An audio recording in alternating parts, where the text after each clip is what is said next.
اور ان کا یہ کہنا تھا کہ آج ہم سب یہاں پر جو موجود ہیں یہ وہ ہیں جو پی ٹی آئی کے کاز کو سپورٹ کرتے ہیں اور بغیر کسی لالچ کے، جو سب سے زیادہ امپورٹنٹ بات ہے وہ یہ ہے کہ بغیر کسی لالچ کے کرتے ہیں۔ عمران خان صاحب نے اپنی گفتگو کا آغاز کرتے ہوئے ان سے پہلے کچھ سوالات پوچھے گئے، جس میں ان سے جب ہارون رشید صاحب نے سوال پوچھا تو ہارون رشید صاحب کا یہ کہنا تھا کہ ایک تو انہوں نے کہا کہ جی شیر شاہ سوری کی جب حکومت تھی تو انہوں نے 5 سالوں میں جو کر دکھایا وہ ظاہری سی بات ہے کہ ان 5 سالوں میں نہیں ہو سکتا تھا کہ اگر ان 5 سالوں کے شروع ہونے پر ہی وہ سارا پلان ترتیب دیا جاتا اور وہ سارے پروجیکٹس اور وہ سڑکیں اور وہ سارے معاملات مکمل کیے جاتے۔ حکومت میں آنے سے پہلے ہی ان کا پلان تیار تھا، ظاہر یہی ہوتا ہے، ان کا کہنا تھا کہ جی پلان تیار تھا، تو جیسے ہی ان کو حکومت ملی، اقتدار ملا تو انہوں نے اس کو ایگزیکیوٹ کیا۔ اور ساتھ میں عمران خان صاحب کو ہارون رشید صاحب نے ایک مشورہ دیا ہے کہ امریکہ پر مزید اب تنقید یا بات نہ کریں، صرف اتنا کہہ دیا جائے کہ امریکہ کو صرف یہ پیغام دے دیا جائے کہ ہم اپنے آپ کو امریکہ کے خلاف استعمال نہیں ہونے دیں گے، اور جس پر ہارون رشید صاحب کا یہ بھی کہنا تھا کہ جس پر چائنا کو بھی کوئی اعتراض نہیں ہوگا۔ دیگر صحافیوں نے بھی یہ بات کی جس میں بیوروکریسی کی بات ہوئی کہ جی بیوروکریسی کو ٹھیک کرنے کی ضرورت ہے، پولیس ریفارمز کی ضرورت ہے، جوڈیشل ریفارمز کی ضرورت ہے، کانسٹیٹیوشنل ریفارمز کی ڈیفینیٹلی ضرورت ہے، ایف بی آر کو ٹھیک کرنے کی ضرورت ہے، کیونکہ جس طرح کا ہے ایف بی آر، یہ بھی غالباً ہارون رشید صاحب نے کہا تھا کہ جو ایف بی آر کے حالات ہیں اس سے تو بہتر ہے کہ اس کو بند کر دیا جائے، اور پھر یہ بھی کہا گیا کہ جی بیوروکریسی میں یہ کہ جو کام کرے گا وہ چلے گا، جو کام نہیں کرے گا اس کو گھر بھیجا جا سکتا ہے۔ اور وہاں پر رانا عظیم صاحب نے بھی کہا کہ سب جاننا چاہ رہے ہیں کہ جی لانگ مارچ کب ہے، تاکہ اس لانگ مارچ کے اوپر پھر ہم بھی بطور صحافی اپنا کام شروع کر سکیں۔ عمران خان صاحب نے اپنی گفتگو میں سب سے پہلے تو انہوں نے کہا کہ جی انسان کی زندگی میں جیسے جیسے مختلف فیزز آتے ہیں، انہوں نے کہا کہ ایک وقت تھا جب مجھے لگتا تھا کہ میں 30 سال کا جب ہوں گا تو میری دلچسپی مستقبل کو لے کے ختم ہو جائے گی، یعنی کہ میں بوڑھا ہو جاؤں گا۔ لیکن پھر انہوں نے کہا کہ جیسے جب 40 پہ پہنچا تو وہ 30s جو تھی وہ بڑی اچھی لگ رہی تھیں، پھر جب میں 50s میں پہنچا تو 40s بڑی اچھی لگ رہی تھیں، پھر 60s میں تو 50s بڑی اچھی ہے، 70s میں تو 60s۔ انہوں نے کہا زندگی کے میں جس حصے میں ہوں، یعنی کہ میں اب 70 سال کا ہوں، تو اس وقت عموماً لوگ ریٹائر ہو جایا کرتے ہیں، لیکن میں ہوں کہ میرے پہ ایک بہت بڑا چیلنج ہے، میرے سامنے ایک ذمہ داری ہے، اور اس ذمہ داری کو مجھے ظاہری طور پہ اس کو مجھے نبھانا بھی۔ انہوں نے ساتھ میں یہ بھی کہا کہ زندگی میں جب آپ کے چیلنج نہ ہونا، کہ انہوں نے کہا جی اب سے پہلے جو میرے ساتھ کرکٹ کھیلا کرتے تھے لوگ، انہوں نے یہ بھی کہا کہ میں عموماً لوگ 30-35 کی عمر پہ جا کے ریٹائر ہو جاتے ہیں، میں 40 سال کی عمر تک کرکٹ کھیلتا رہا۔ تو انہوں نے کہا کہ جب لوگ اس عمر پہ پہنچتے ہیں تو جب آگے ان کے پاس کچھ چیلنج نہ ہو نا، کچھ گول نہ ہو، تو وہ پھر ایوولوشن نہیں ہوتی۔ انہوں نے کہا کہ جو میرے ساتھ پلیئرز کچھ تھے، اگر آپ آج ان کو دیکھیں تو انہوں نے اس طرح سے ایوالو نہیں کیا ہے۔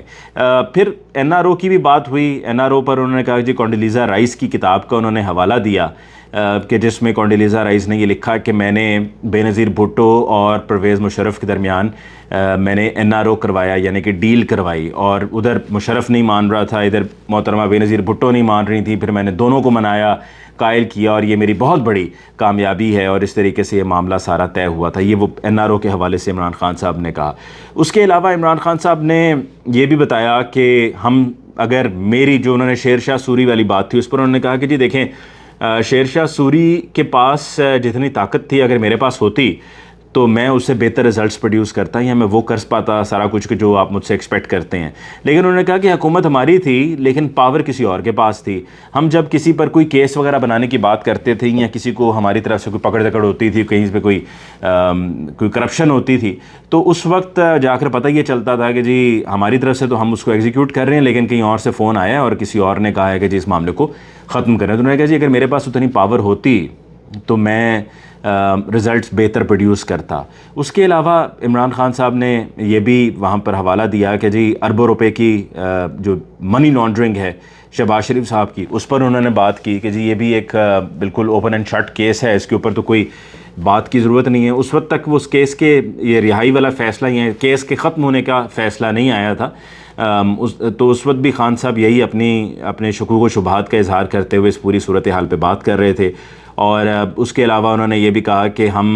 میرے دور حکومت میں 3.5 سال میں میں کہتا تھا کہ پروسیکیوشن کو کہ جی پروسیکیوٹ کریں ان کیسز کو لے کر، لیکن کبھی کمر میں درد ہو جاتا تھا، کبھی ججز کا بینچ جو ہے وہ ٹوٹ جاتا تھا، اور اس دوران یہ سب ہو نہیں پاتا تھا. پھر انہوں نے کہا کہ جی ملک میں ترقی کے لیے رول آف لا کا ہونا بہت ضروری ہے. انہوں نے کہا جی ہمارا جو KPK ہے وہ ڈبل ان سائز ہے سوئٹزرلینڈ کے, لیکن سوئٹزرلینڈ میں سوئٹزرلینڈ کہاں سے کہاں پہنچ گئے. انہوں نے کہا جی ان کے پاس وہ کاؤز ملک ہے, چیز ہے, اس طرح کی چیزیں ہیں, لیکن آپ ان کو دیکھیں کہ وہاں پر انہوں نے ترقی اتنی کیسے کی. تو وہ کہتے ہیں جی انہوں نے ترقی اس طرح سے کی کہ وہاں پر رول آف لا جو ہے وہ 99.9% ہے.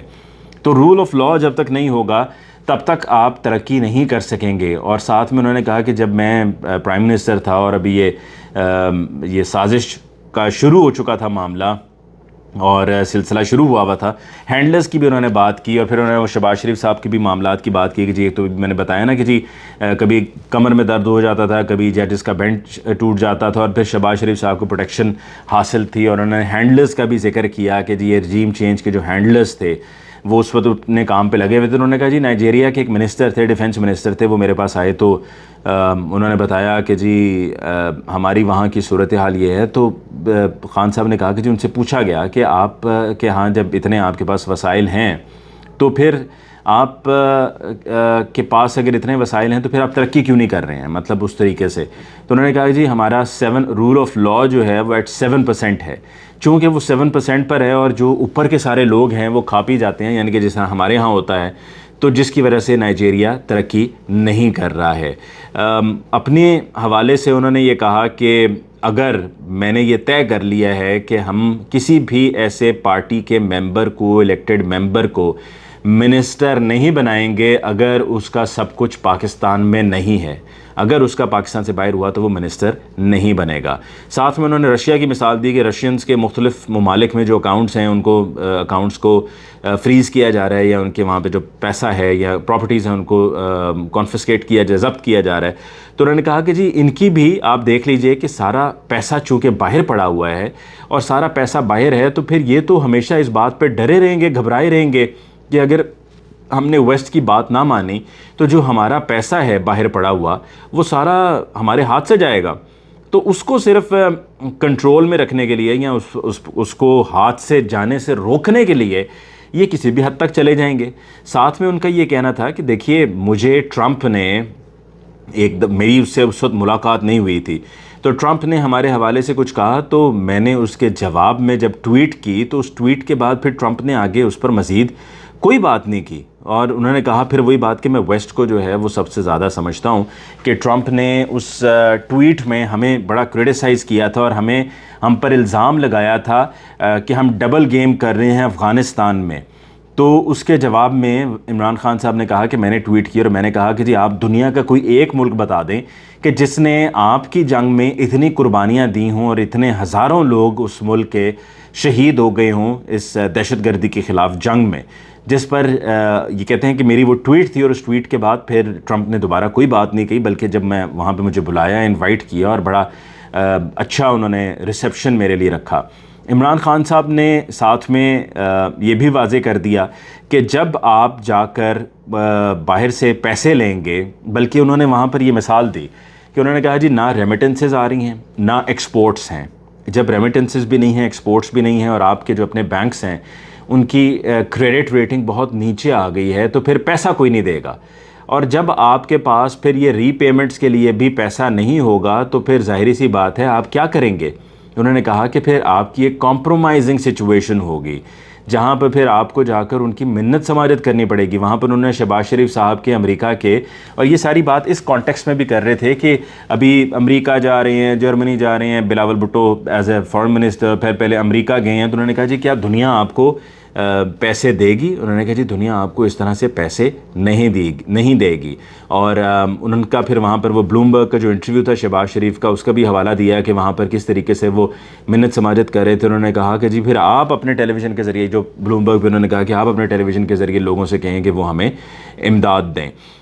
یہ عمران خان صاحب کی آج کی ملاقات تھی کہ جس میں انہوں نے اپنی سوچ, اپنی رائے کا اظہار کیا انہوں نے, اور ان تمام نکات پر انہوں نے کھل کر بات کی, جو کہ ان کا کہنا بالکل درست تھا. انہوں نے لانگ مارچ کے حوالے سے, جیسے کہ میں نے اس ویڈیو کے آغاز میں کہا تھا کہ انہوں نے نہیں بتایا کہ میں لانگ مارچ کی کال کب دینے جا رہا ہوں, لیکن میرے باوثوق ذرائع سے مجھے پتہ چلا ہے کہ اگلے 8 سے 10 روز میں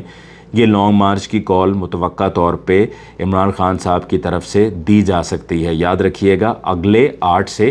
10 روز میں یہ کال عمران خان صاحب کی طرف سے